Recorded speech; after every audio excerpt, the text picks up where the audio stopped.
Sergeant Eppright informed me that the victim had been transported to Lee Memorial Hospital via medflight and was in critical condition. I then performed a walkthrough of the scene. While performing the walkthrough, Deputy Greenberg pointed out what appeared to be a blood-stained towel under a tree at the northwest corner of the home, and advised that this was the location of the victim upon his arrival on the scene. The deputies and I continued to walk through the rear yard traveling southward, noting items to be of evidentiary value. Those are some of the notes from the first crime scene report in the Filomena Garay-Chavez case. The report is 15 pages long. It describes the team's method of documenting evidence, what each evidence marker relates to. It describes the house, the weather, 85 degrees and clear with a heavy dew at approximately 3 a.m. on August 12th when they arrived. It also offers what might seem like trivial details, like what had been cooking the night before. Beans and rice on stovetop.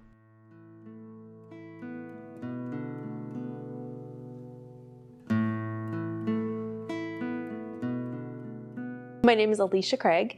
I am a senior crime scene investigator.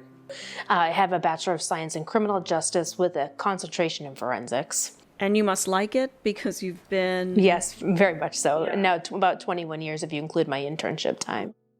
I'm speaking with Alicia Craig on this day because she knows the Filomena Garay-Chavez case intimately. While not at the original scene, she has taken on a major role in this case as her career at the Collier County Sheriff's Office has evolved.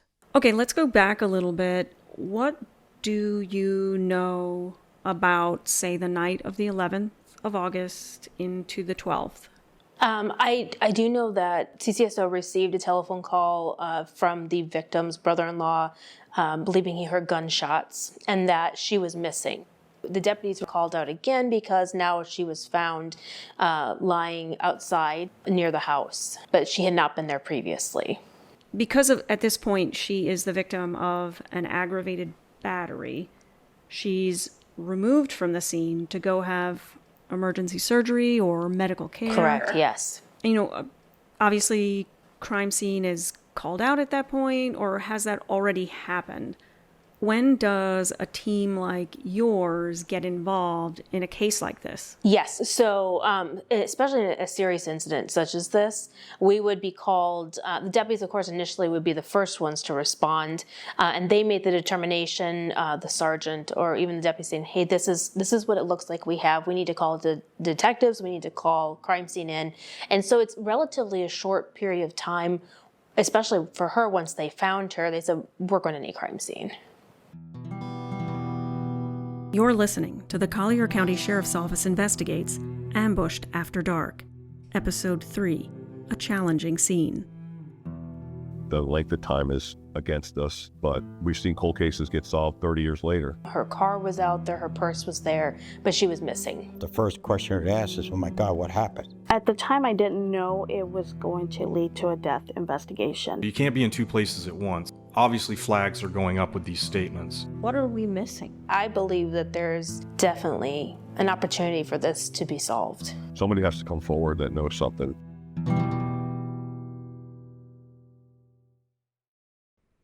All right, can you tell me about what you know about the elements that were out there at the scene? Okay, so there really wasn't much, to be honest. There was a towel, there was a blanket, and there were some beer bottles that were located and collected, a couple shovels, but there really wasn't much of a scene. It was an exterior scene. There wasn't like being in a home where you would be collecting multiple items. So at the time, it doesn't seem like there is much obvious physical evidence. Crime scene has little to work with. What would have been potential challenges to investigators initially? I would say, for one, the time delay, the fact that she wasn't there originally. What happened in between? Where was she? Did she stagger around? Is that possible? And she just wasn't, in areas that deputies had looked and they assumed that she would probably be close by. There could also be the potential of any type of evidence could have been even removed from the scene. It's even a possibility, especially her not being there, what else could have been there or what could have happened to her that could have been taken too. So when folks in crime scene arrive, what might you have been looking for? Definitely any type of area that a scuffle or an incident would have happened, especially since she was shot. We would be looking for blood. We would be looking for any type of casing if there was any kind of semi-automatic firearm utilized. If it's a revolver, there's a good chance you're definitely not going to find a casing in that type of situation. If there's any type of other evidence that might have blood on it, all of that we would be looking for. So there's a collection and a documentation process that happens on site. Yes. And then what other steps do we need to know about?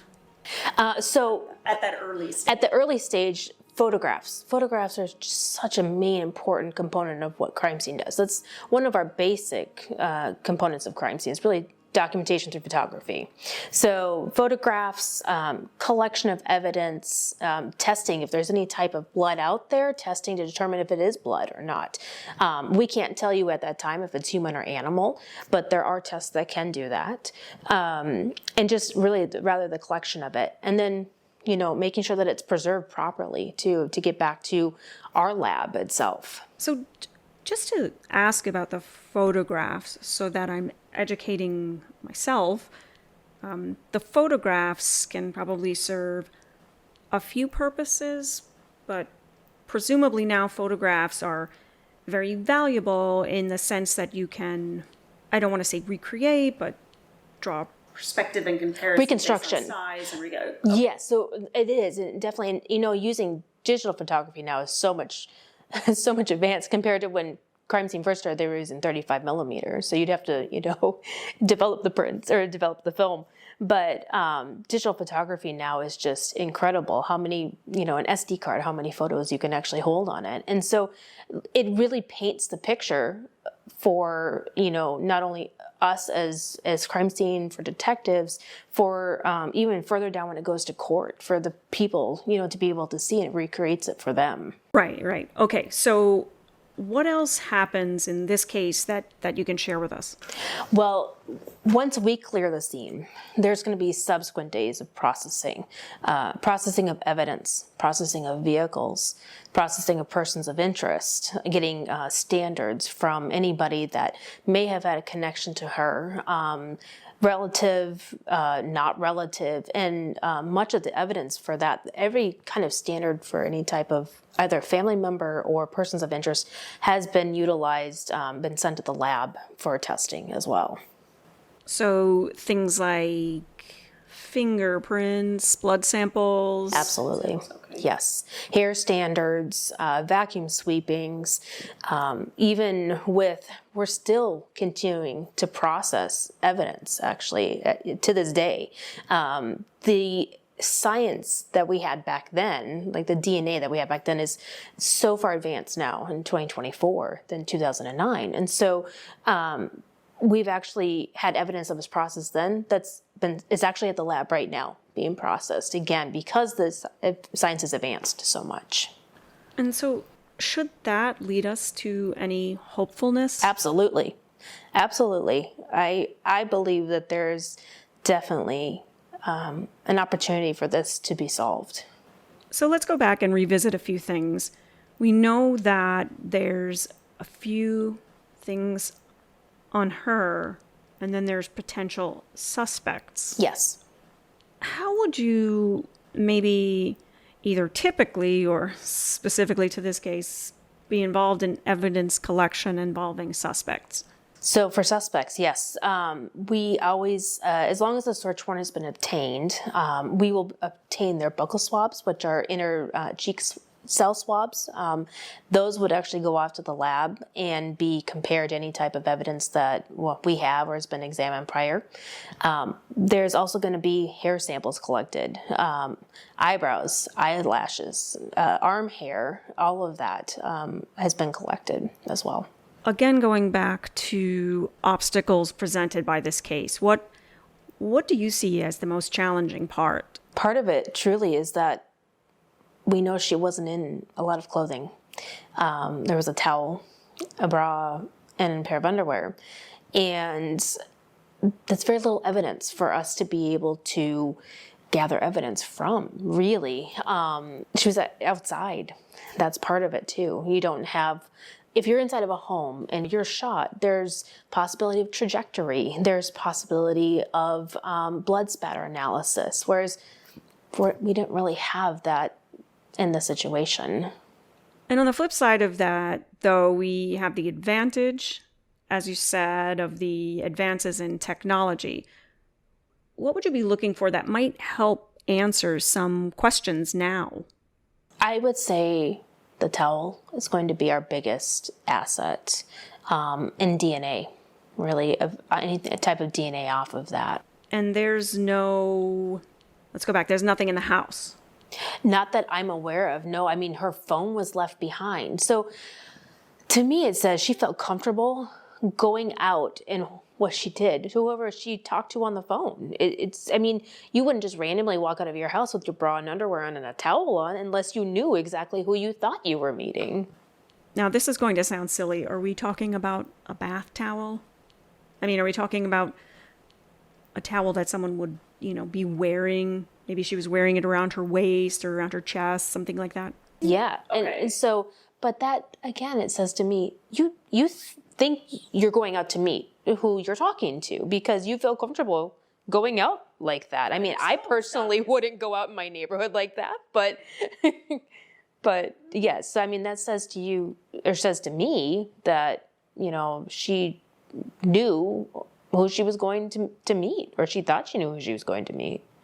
Do you think that there's some evidence that somebody may know of that doesn't exist either in our possession or doesn't exist anymore? Or do you think now there's some science that could be at play here, but do you think there's anything else out there that we don't have? Or Absolutely. I do think because of how she succumbed to her injuries and the injuries that she had, the firearm.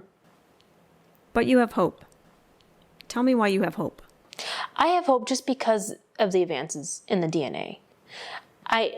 I guess maybe too, that's just maybe how I always want to believe that there's always hope. There's always hope to figure out who did this to that person and give peace to not only her, but her family. And so maybe that's just the optimist that I am, but I always want to believe there's hope.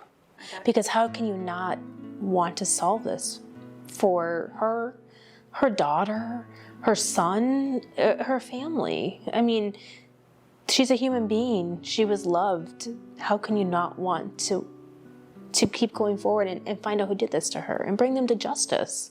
Exactly. And that's what we're hoping to do with this podcast. On the next episode, I'll speak with the detective who has taken over this case to share his perspective on the evidence and to hear where the case stands 15 years later. If you have information about the homicide case of Filomena Garay Chavez, please contact the Collier County Sheriff's Office at 239-252-9300 or Southwest Florida Crime Stoppers at 1-800-780-TIPS. To date, there have been no charges nor arrests made in connection with the Filomena Garay Chavez homicide case. Should a person or persons be charged, they are presumed innocent until proven guilty in a court of law. To view images and video snippets of interviews, go to colliersheriff.org/ambushed after dark.